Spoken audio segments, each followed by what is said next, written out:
ultimately what's best for the community is, I think, better for the corporation long term, unless they want to fight this war, which they're going to, and maybe they do, but fight this war. This war for, to be the top AI platform. I'm sure that's what they're doing.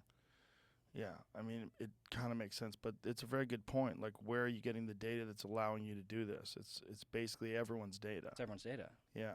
It's just the internet. Yeah. And who owns the internet? No one owns, because the internet is an open source, decentralized protocol. But it seems to me like this is the first rumblings of cyborgs. This is the first steps that is going to force our integration. Because if this does become something you can access instantaneously in your mind with some thing that you put on your head or something you put in your head, I don't see people not taking that.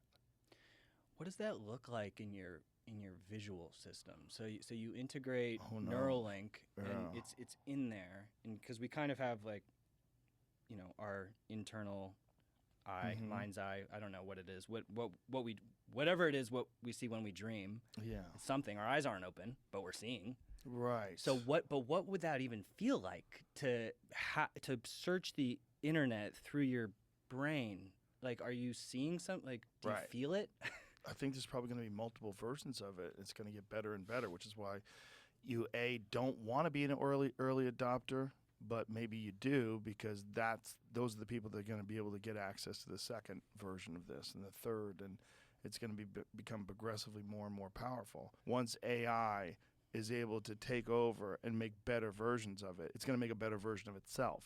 It's going to continue to evolve to the point where, I mean, you really become something that's completely different than a human being. Yeah, and it's a question of, do I want to live? That's the question that we're going to get faced with. Like, do you want to keep living or do you want to die? And you got to pick if you're going to integrate or not if you want to live, because our bodies just can't handle it. Do you want to be in a Norman Rockwell painting, or do you want to be in a Stanley Kubrick movie?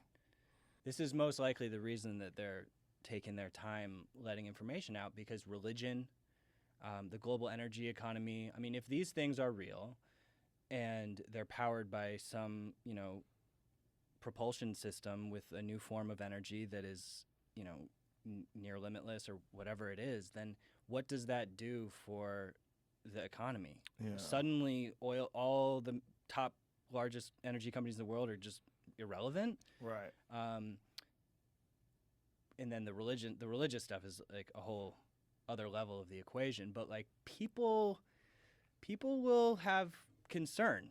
And they should. Because we might not be people very much longer. If you had to speculate as to, like, imagine if there is some large worldwide wholesale disclosure of information, like if invasion is imminent, or if some sort of undeniable event takes place, how do you think that plays out? But the weird thing is that if Virginia happened, if you're living there and you're seeing that, like, this is it. Right, but that's a crash, right? What if it's a landing? Right, like on the White House lawn. Yeah. Yeah. I mean, they have buzzed the White House. Yeah, in the 50s. In the 50s. Yeah. Yeah, and so, but yeah, there's something going on where they're, in some senses being bold, but they're not being bold enough that it, for some reason, is able to take hold, and just all of human society says, okay, we can't not talk about this anymore, because what'll happen now is there'll be all these, New York Times article, Pentagon leaks, and it's like, whoa, can we like stop and talk about that for 5 minutes before we just go back to life? Right. And we just keep going back to life and forgetting about that. Well, don't you think there's like an information